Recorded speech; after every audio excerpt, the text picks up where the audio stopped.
Friday.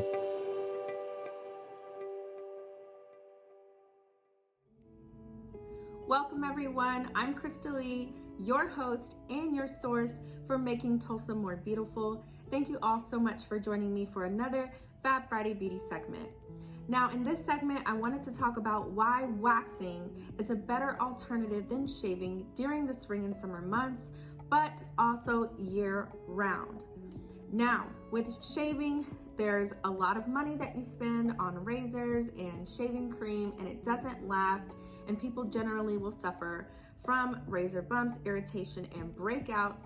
So I really don't see the point because you're not getting any return on your investment, and you're having to spend money on razors and shaving cream pretty often because the blade does get dull after just a few uses.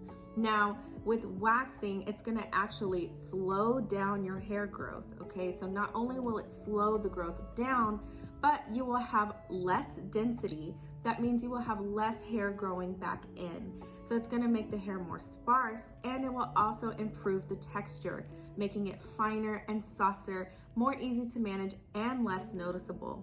You also won't suffer from as many breakouts, and you won't be suffering from razor burn, which can cause hyperpigmentation or just unsightly looking skin, right? When it's irritated and inflamed. So that's why waxing is absolutely much better alternative, okay?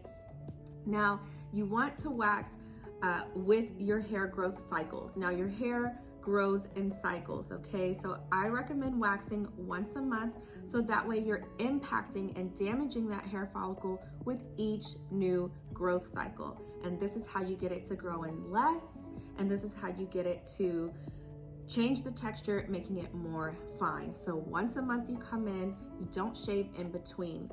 Now, in order for you to get wax, you need to grow your hair out at least the length of a grain of rice, okay?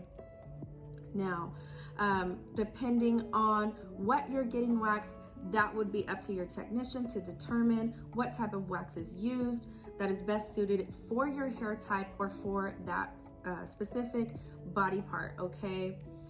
Now, I do use both hard wax and soft wax in my private studio. This way I can tailor each individual needs based on hair texture and based on the region that I'm waxing, okay? And it's also important that you are always provided with aftercare. Aftercare is very critical to your waxing experience, okay? So you want to always treat the skin with an antiseptic and an anti-inflammatory. And if you're prone to discoloration, you also want to be using something that's going to treat discoloration and minimize scarring or help to heal any previous scarring or discoloration that occurred when you were shaving, okay? I also think it's super important that you're moisturizing the area that you wax. Now, a lot of people are afraid to use moisturizers because they think it will make them break out. And they can if they're oil-based or if they're filled with a lot of filler, fragrance, and other irritants. However, if you are using something specifically made for waxing and it is a moisturizer that is non-comedogenic, this will help improve your waxing experience because it's going to help condition the hairs, keeping them soft, so that way when you go to get waxed, they will slip out of the hair follicle much easier, rather than breaking off if they are dry and brittle. In addition to that, it's important that you are moisturizing in general because the skin can get chapped just like your lips get chapped in the wintertime. So your skin can literally crack on those areas that have a lot of friction. So like your bikini line, your inner thighs, just as an example. This is why it's so important to exfoliate and moisturize using non-comedogenic products. And if you have an esthetician, she can explain more about that and what all that entails. Non-comedogenic means that it will not clog the pores, okay?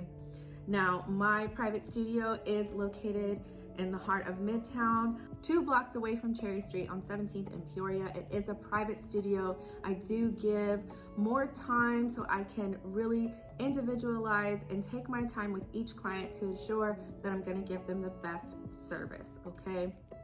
So my studio is Gemstone Wax and Lash.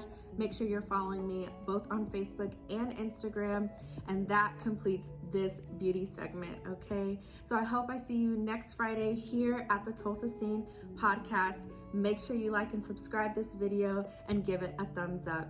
See you next time.